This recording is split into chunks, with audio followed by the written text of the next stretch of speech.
Hey guys, it's Jack. Today we're doing a character analysis on Gecko Moria, and why I personally think that he's actually quite a tragic character. He's almost like a different parallel version of Luffy in a lot of ways. Now, if you're wondering what I'm talking about, stay tuned and we'll get into it. But for Gecko Moria, what the general thoughts on him are is, ugh, most pathetic one of the warlords. Don't like him. He's weak. Meh, doesn't have any personality. His character design's pretty cool, but that's about it.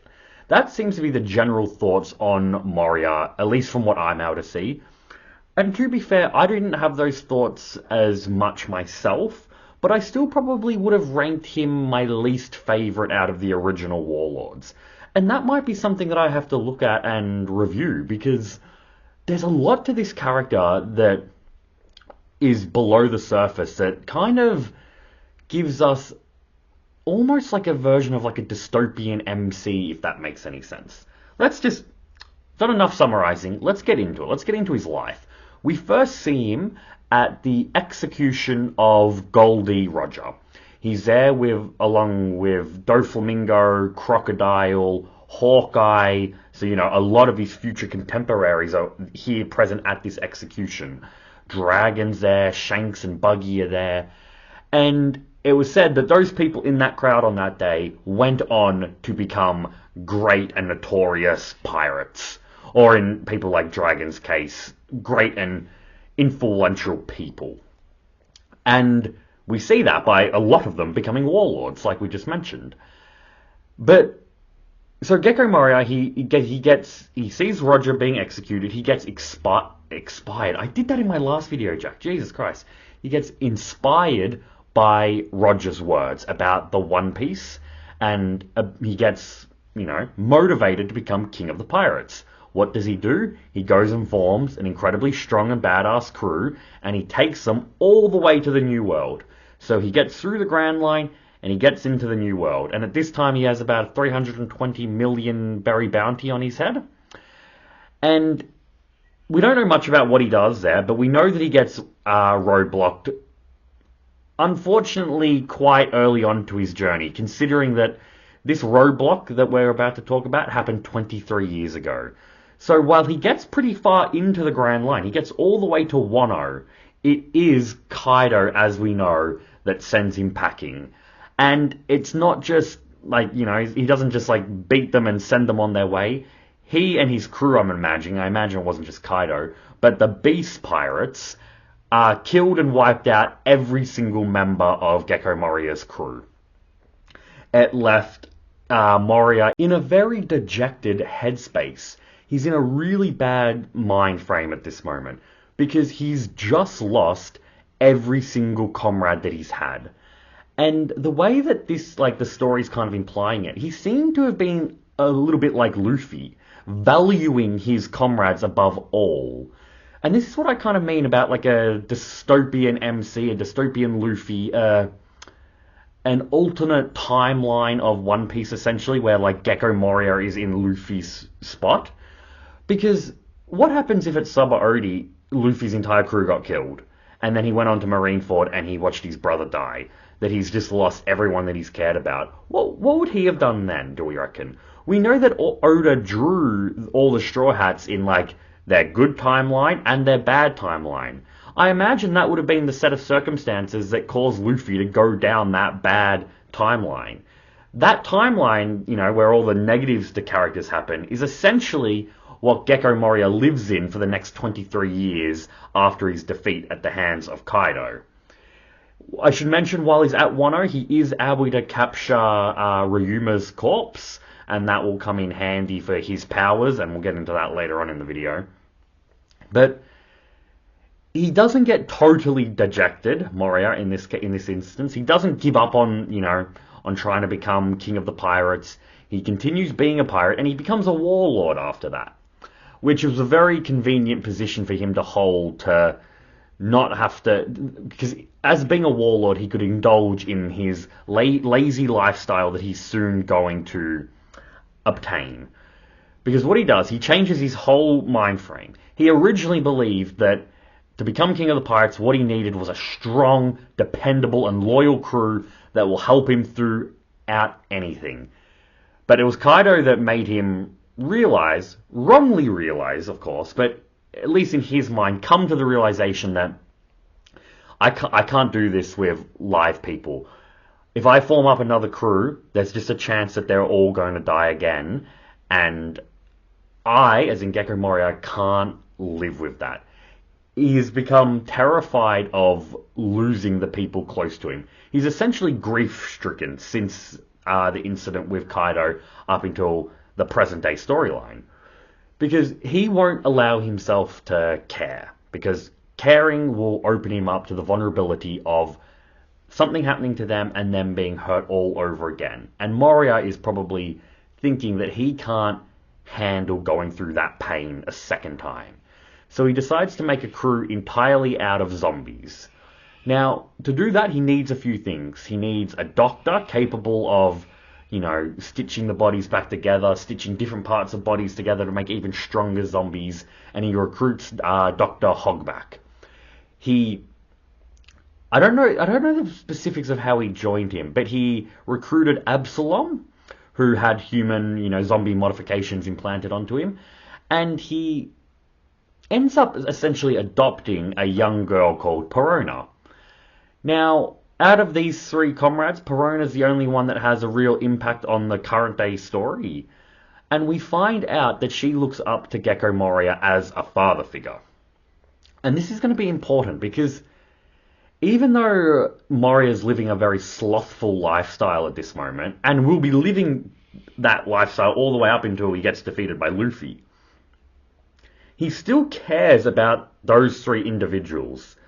Hogback there's no on-screen proof of it, but Absalom and Perona he holds a lot of fondness for, and we'll get into that a little bit later when we get into the details that happen after Marineford. But he gets this crew and they form Thriller Bark, the massive island pirate ship, biggest pirate ship in the entire world, and they acquire all the zombies, all the strong corpses around the world to build this zombie army that they're trying to create. They're able to get Oars, an ancient giant, which was a big boon for them because implanting a strong shadow into Oars would make a truly formidable warrior. So that's always on their, that's always in their mindsets of trying to capture a powerful shadow to implant into Oars. But they're getting other people like Captain John. He was another very notorious pirate that corpse they were able to get. Ryuma would have been their biggest boon. Probably, in my opinion, probably even... You see, it's hard to say. Ryuma with a Luffy... imagine if Zoro's shadow got implanted into Ryuma and Luffy's, in Oars. Which zombie do you reckon would be the more powerful one there? I would probably like to say Ryuma, just because of how hyped up he was in the past. So Ryuma probably was Gecko Moria's greatest weapon outside of himself. Because we're going to get into that. Moria, at least current day Moria, doesn't really have the mind frame necessary to be a truly, deadly opponent. Because of how slothful he's become and how much he hasn't trained. And that's said as much from Jinbei. His power, though, is one of the most broken warlord powers out of all of them. Obviously, Kuma's is probably the most broken, and we'll get into this more when we touch on to his powers, but Moria has the potential to be a lot more powerful than a lot of you people would probably think. But the only other thing that happens before Luffy and everyone encounter him is that he captures Brook's shadow. Brook gets on the island, he goes on a rampage, and he gets captured, and his shadow gets taken from him. And that leads to Brook meeting the Straw Hats, that leads to the Straw Hats going on to Thriller Bark, and that leads to Luffy meeting Moria. Now, we know that Moria instantly takes Luffy's shadow, he implants it in Oars, Oars starts awakening, but he's not totally subservient to Moria yet because of how strong Luffy's shadow was. So there needs to be a few hours of adjustment there. He has a brief clash with Luffy where he shows that there's not much Luffy can do to really get through his defenses. Because with the Kagi no Mi, it's the best way to describe it is versatile. Not only is it versatile for things like evasion, but also for defense. And Moria was just sitting back, arms behind his head, just relaxing, making fun of Luffy as he tried to get through his defenses, through his Kage no Mi. Now, I'm not saying that at this stage Luffy was weaker than Moria, because he's not going gear third and everything like that, and I would rank Luffy above that present day Moria. I like to think that Moria was a lot more powerful back when he was fighting Kaido, because he would have been training every day. He would have been growing stronger and stronger and stronger, because he would have had a need to. Why would he have had to have a need to? Because he needed to have the necessary strength to protect his crew. With a crew of zombies, it doesn't matter if they die, he'll just go and resurrect more. And that is probably a big part in why he is so weak, in quotation marks. Because he's not weak, obviously. He's still a warlord at the time where Luffy's fighting him. Because he doesn't have that need to grow stronger. And that is Moria's biggest weakness. If he, picked himself up, dusted himself off after the result with Kaido, and I'm saying that like it's easy to do, like it would break most people, it would probably break Luffy. Like, that is something to say about Moria. He didn't, he regressed a little bit, but he didn't falter in the sense of he didn't completely give up. Someone like Luffy, with how much he cared about his comrades, I could see that destroying him. So it is Moria's one weakness that he decided to get a zombie army instead of forming a new crew of living people. If that wasn't the case, he would probably be up there with the mid to high tier warlord level opponents. Who knows, maybe he would have another crack at Kaido one day. But, like we were saying, Luffy tries to confront him. It doesn't go well for Luffy. The fight kind of gets abruptly ended, and they kind of part ways for a bit. Now, after they part ways, Moria, it's not a huge detail, but I just loved seeing this scene in the anime back in the day. Because I don't believe at this stage I was reading the manga. I'd gone back and read it, but when I first saw this, I believe it was in the anime. And it was when Kuma appeared, because he was, other than Mihawk, he and Doflamingo, as we know, were the first on-screen warlords that we saw when they were in Marie Joie. And to see Kuma then reappear, I'm like, oh my god, this is two warlords clashing. This is going to be great. And, they're the tallest ones out of all the warlords. They're kind of standing eye to eye, trying to take each other's measure and stuff like that. And Kuma is warning Moria not to underestimate Luffy. Because Kuma knows exactly what Luffy is capable of. He knows is that the minute you underestimate him is the minute that kid takes you down. And he references what happened to Crocodile and Rob Lucci. No one expected them to lose, but what did Luffy do? He defied expectations and he beat him. Now, Moria at this stage isn't having a bar of it, because he's already taken Luffy's shadow. He's already, not beat him, but kind of shown that he was the more powerful figure out of the two, at least in his mind, in that brief skirmish that they had. So he gets very offended when Kuma suggests that he's going to lose to Luffy. He grabs him by the collar and he gets in his face and it's like, how dare you think he's going to beat me, stupid rubber brat, all this type of stuff. But as we know, Kuma is right in this instance. Everything that he warned Moria about eventually happened. It eventually progressed that way. And how did it progress? Well, Moria goes inside of Oars. That sounds a lot dirtier than I intended it to be. But he's in a cockpit in Oars, and he's basically using Oars like a mecha suit to fight the Straw Hats. And I'm not going to touch too much on this fight. The Straw Hats aren't really able to do much against Oars in this case. Which I'm going to say is a byproduct of Moria's power, since he's the one that's essentially controlling him. So, Moria's taking on the entire crew, essentially, and he hasn't even started fighting himself. I do reckon he's 100% more powerful than that Oars, robot, if we will, Oars mecha. simply because of how, once again, how versatile his power is, which we're going to get into in a second. How he's able to, pierce through Oars Jr. at Marineford. Like, I reckon he would have been more powerful than Luffy, Mecha, Oars. But in the scuffle, he takes Robin's shadow. He shows off some of his versatility. Luffy ends up coming in Nightmare Luffy. He's beating down on Oars, and then Moria, in his desperation, activates Shadow Asgard, and that's essentially where he absorbs 1,000 shadows into his own body to empower himself, and he becomes colossal in size, probably bigger than what Oars was. But in doing this, he's just made himself a bigger target. He's taken away all of that versatility that he had, and Luffy's able to get the better of him in Gear Third, and he's able to knock him into the ship. One of the giant masts falls on Moria, and he gets defeated. And he eventually gets taken off the island by Hogback and Absalom, because at this time, Perona, his adoptive daughter, had been sent away by Kuma. But this aspect of the fight, two things I want to go over.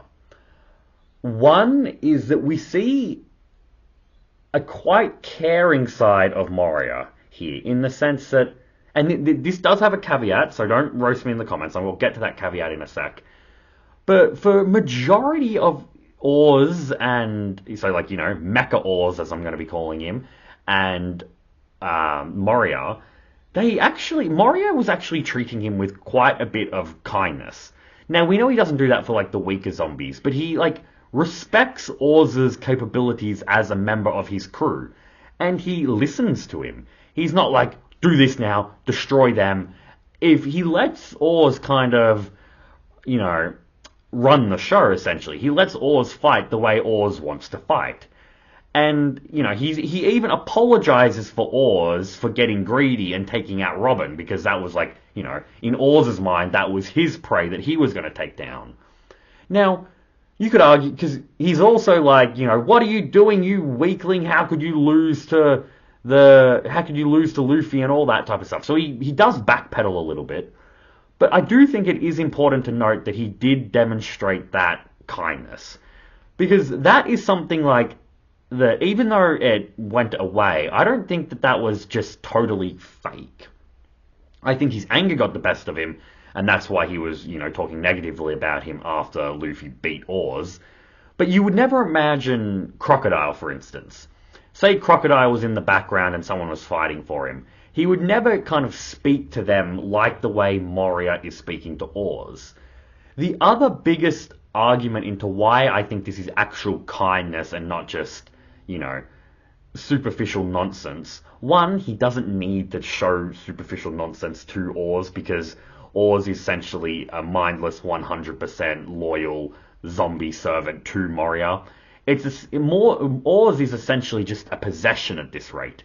He's like if, Moria had a sword or whatever. It's just another extension of Moria's powers.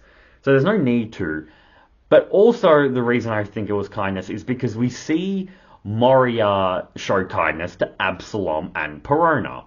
So he has prior history of showing this surprisingly amount of kindness for someone you wouldn't think possessed that trait, at least from the surface. He's very, of course, like, slothful, angry, prideful. He's essentially all of the 7 deadly sins, if we're being honest. And he just doesn't strike you as someone that would,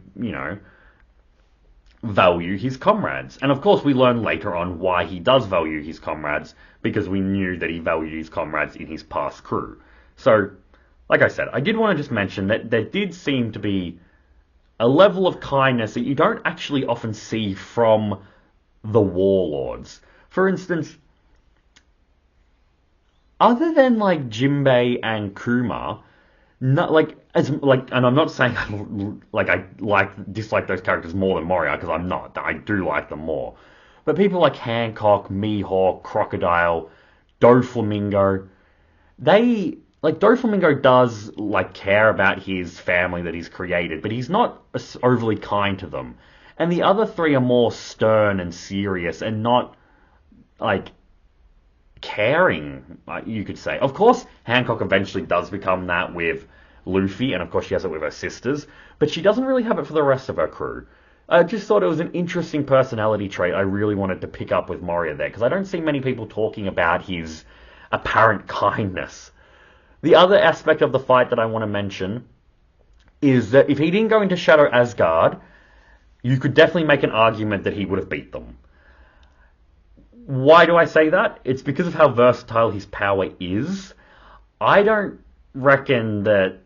In fact, I would say with certainty that Moria would have been able to beat the Straw Hats.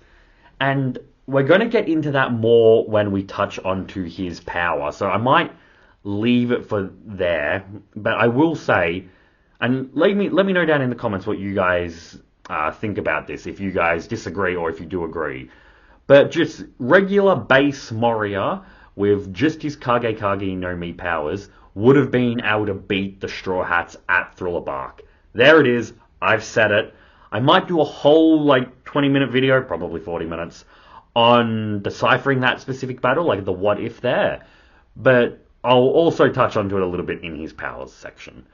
So he goes to Marineford because he's enlisted, because he's a member of the Warlords, to fight against Whitebeard and his allies.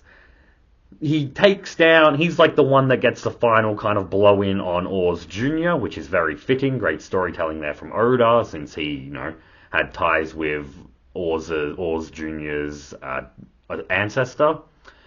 I'm just thinking, I think there's only two aspects of him in the war that I really want to mention, and that is, he had a fight with Jinbei, which Jinbei totally wiped the floor with him, and it's, we get the words there from Jinbei about, if you were training more, you'd be more of a threat. You haven't been training, there's no way someone with so little, determination, so little training is going to be able to beat me.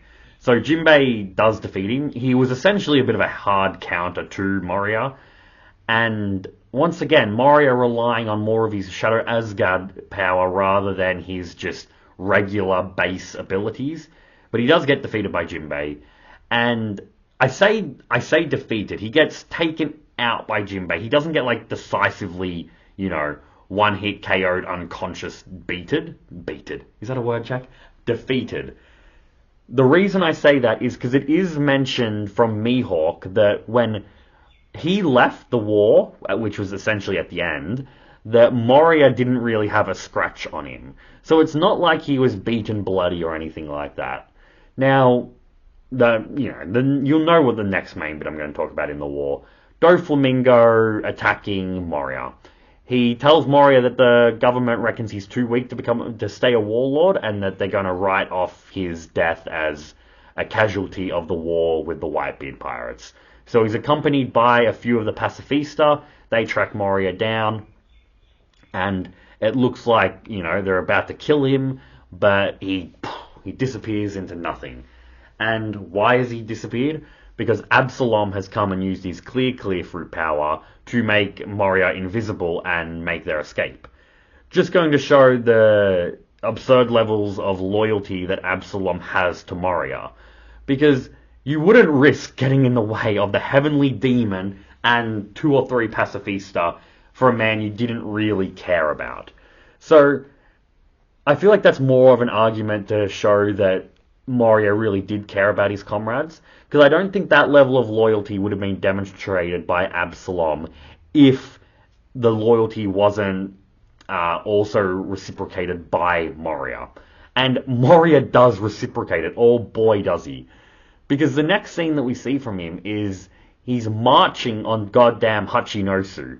He fought one emperor 23 years ago. That wasn't enough for him, because Blackbeard has captured Absalom, and Moria is there to get his comrade back. Alone, mind you.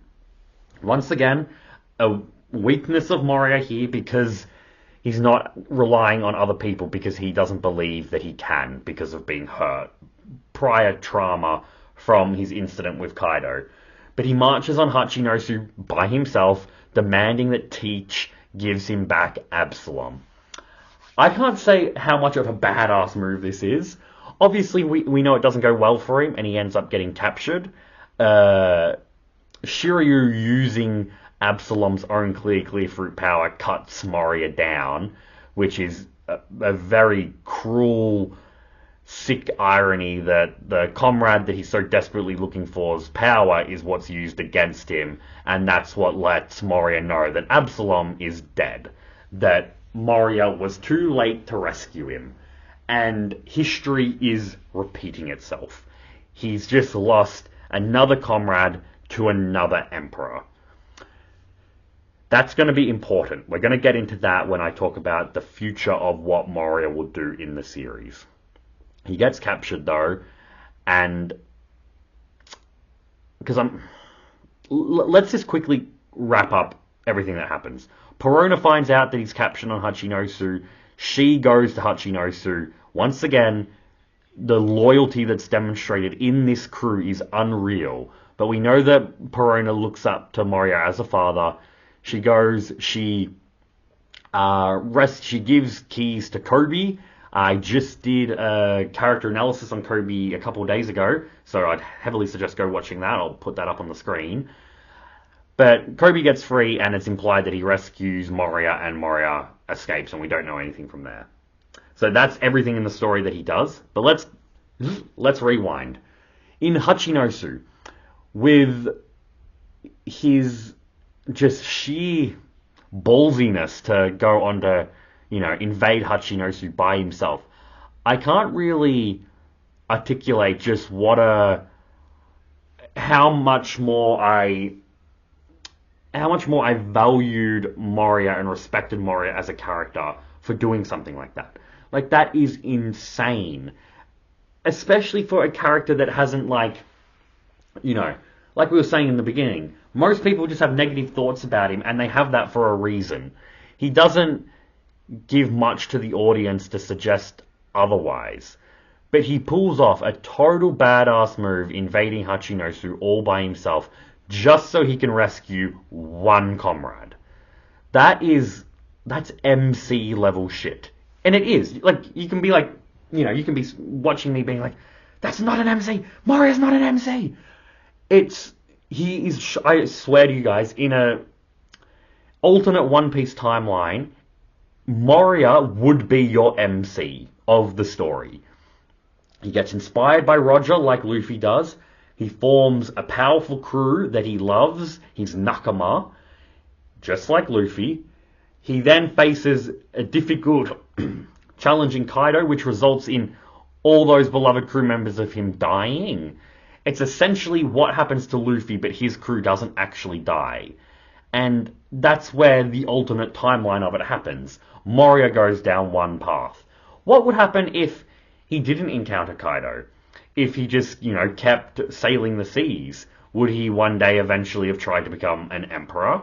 He's not afraid to face impossible odds, like with Kaido 23 years ago, like with Blackbeard in the current day story, going all by himself to Hachinosu. He is demonstrating MC tendencies here.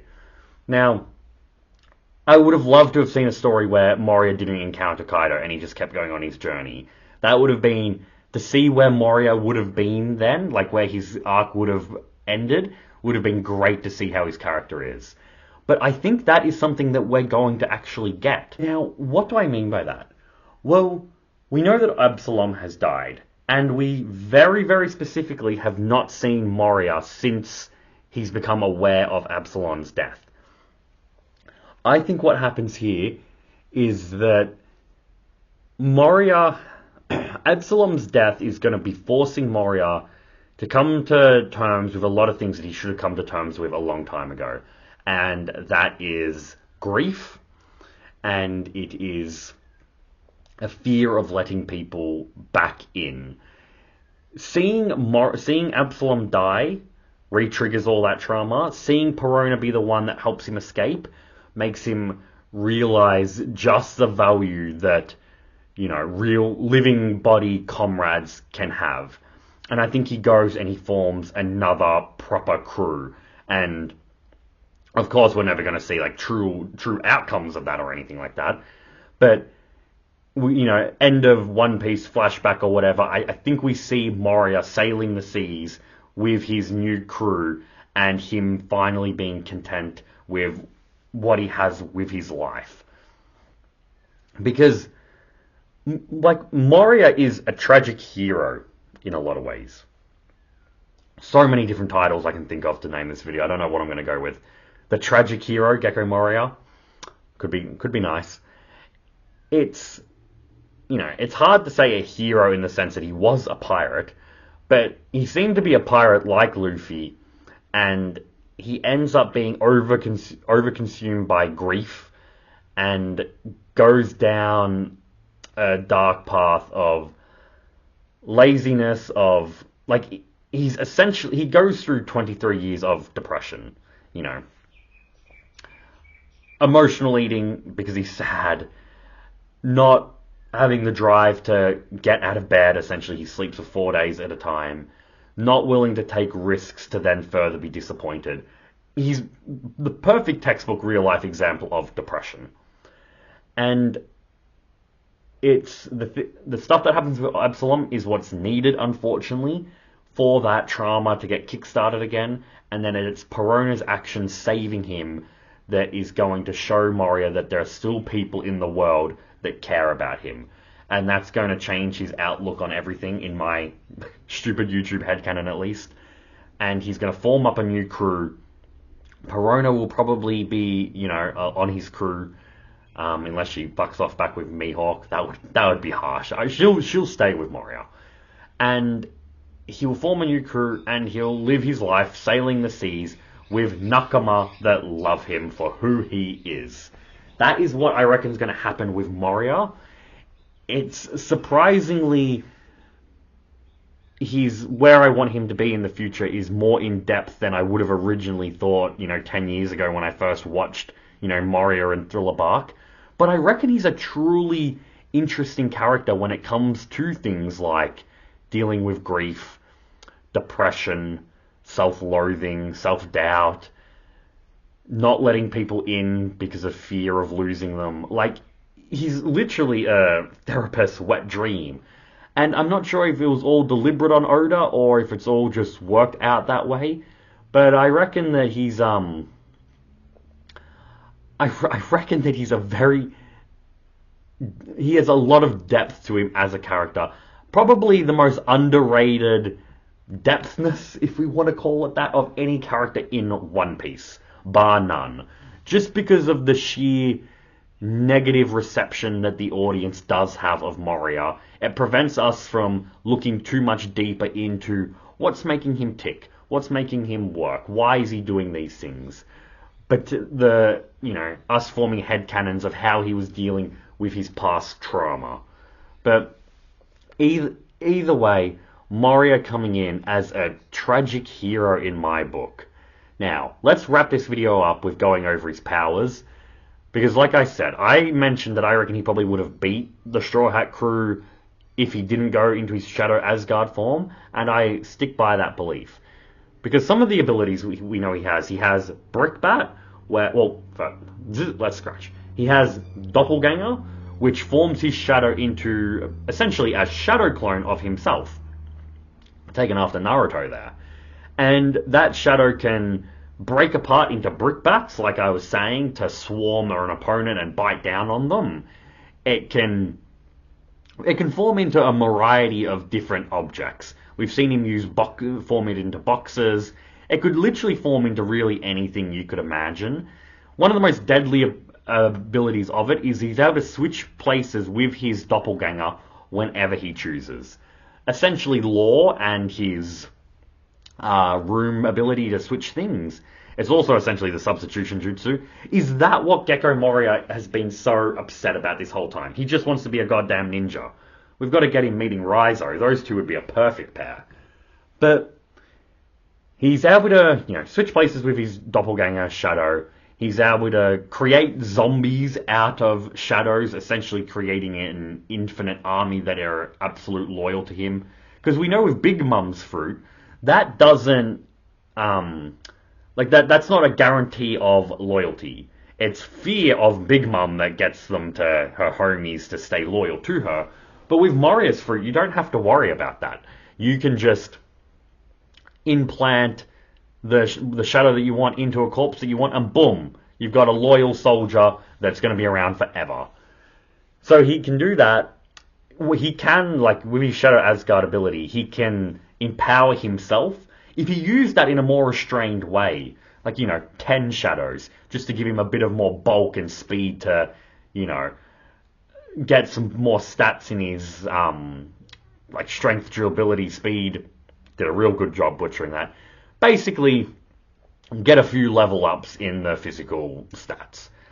And he's also able to bestow power onto others through that. He would be able to grab shadows and be like, "Oh, Perona, you need strength to beat this person. Here's 5 shadows. Go nuts." So, of course, there are some people that can't handle having shadows implanted into them, but with the strength of the characters we're talking about, they would be able to handle it.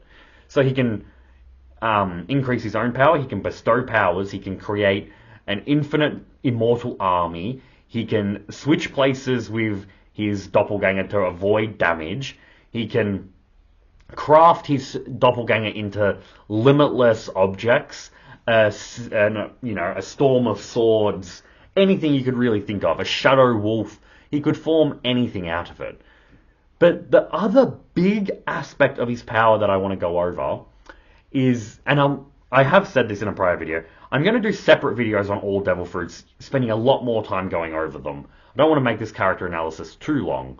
So literally the last thing we're going to talk about is the aspect of his devil fruit that is actually the most overpowered. And I don't think I've ever heard anyone mention it. It's only something I kind of realized as I was making this video. And it's that Moria, the biggest strength of this fruit is that he has a one-hit KO ability. Essentially the same with how Kuma can send someone traveling.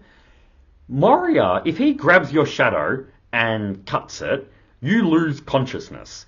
So, then he doesn't do anything to the unconscious person because he wants to make his zombie army grow stronger. But they're unconscious. If we had our controllers up his ass and could control what he could do, he's in a fight. Let's say he's in a fight with Luffy. They're kind of, doing close combat with each other. Moria has his scissors out trying to cut down Luffy. And as Luffy's stepping away, Moria grabs up his shadow and cuts it off Luffy. Luffy passes out straight away. Now, as we know, Moria would have Luffy's shadow, the shadow of a 300 million berry bounty person. I'm going to use that to make a strong zombie. But what happens if I grab my scissors and I skewer Luffy and end him? Yes, I don't get a strong zombie, but I've also one-hit KO'd my opponent. It's more in-depth than what Kuma can do, because Kuma can literally just tap you. So his is more, like, powerful. But we see it when Moria captures Robin's shadow. She's not all tied up and everything. He just appears behind her, grabs it from the ground and picks it up, and then cuts it. So if he trained, and I reckon he probably could have done this back in the day, if he trained given himself 2 or 3 of his shadows for the Shadow Asgard ability, increase his speed and everything, and encounter someone in close combat, and while they're distracted by the flailing scissor blades, picking up one of the shadows and then snipping it, like, that is an incredibly powerful technique that will work on it would one-hit KO anyone that he's able to do it on. So I'm not trying to suggest that he would be able to do it on someone like Mihawk, for instance, because I think Mihawk would just have the speed necessary to get around it and cut Moria down. Oh, sorry. But using it on weaker opponents, using it on opponents that you've caused to let their guard down, which you can do with how versatile your Kage no Mi is. Imagine a swarm of brickbacks flying around Luffy. Let's say Luffy still had his shadow. The doppelganger brickbat is swarming around him. He's trying to punch them all away. And as he's doing that, Moria appears behind him and pulls out the shadow and cuts it. Imagine him doing that with his zombie army. He gets 4, 5, 10 of his strongest zombies to fight his enemy for him. His opponent is, defending themselves, taking down the zombies that are trying to encounter him. and Moria gets behind him and cuts off the shadow. Like, it is an incredibly lethal ability. I definitely reckon it would be top 10 Paramecia Devil Fruits. I don't know if I would say it's top 10 overall. I haven't given it like a proper thought. It's like I said, I didn't say it this video, but these videos are now non-scripted, as you can probably tell. So I haven't thought about it that much, but definitely top 10 strongest Devil Fruits, and I would probably say top 5, if not top 3, most versatile Devil Fruits in the entire series. Just with the sheer different levels of abilities and techniques that it grants you, you're basically putting all your skill points in the whole goddamn tree. Most Devil Fruits, like the Gura Gura no Mi, you're putting all your skill points in, magic in the destructive tier to go to town on people. Moria, though, he's got it in everything. He's got it in persuasion, in magic, in sneak, in warrior. He's literally got points in everything. It is. Do I want to say it's the most versatile? I'm not gonna confirm that. That is definitely going to be a future video in the pipework. So not just strongest Paramecia, Logia, etc., etc., etc., but most versatile Devil Fruits. Let me know if that's something that you guys would be interested in. Do you guys agree on all my gushing of how powerful the Kage Kage no Mi is? Do you guys agree with my take on Moria? Do you think he is a bit of a tragic, if not hero, a tragic character? Do we think that he's going to overcome the grief that's been crippling him? Let me know all that down in the comments. What's your thoughts on Moria? Is, like I said in the beginning, how a lot of the audience doesn't really care for him. Are you one of the people that, Jack, I didn't need to listen to this video to know how much I loved Moria. He was my favourite warlord. Let me know all that down in the comments. I will say, guys, I put a community post over it last night. I've been trying to upload every day, and I've been pretty good at it, actually. In the last 2 weeks, I think I may have only missed 2 days. But work was really kicking my ass, so I couldn't get this video out yesterday. It's out today. I don't see anything in the next few days that will prevent videos from not coming out daily. Tomorrow, we'll hopefully do a Naruto video, and after that, we get back more into Bleach content.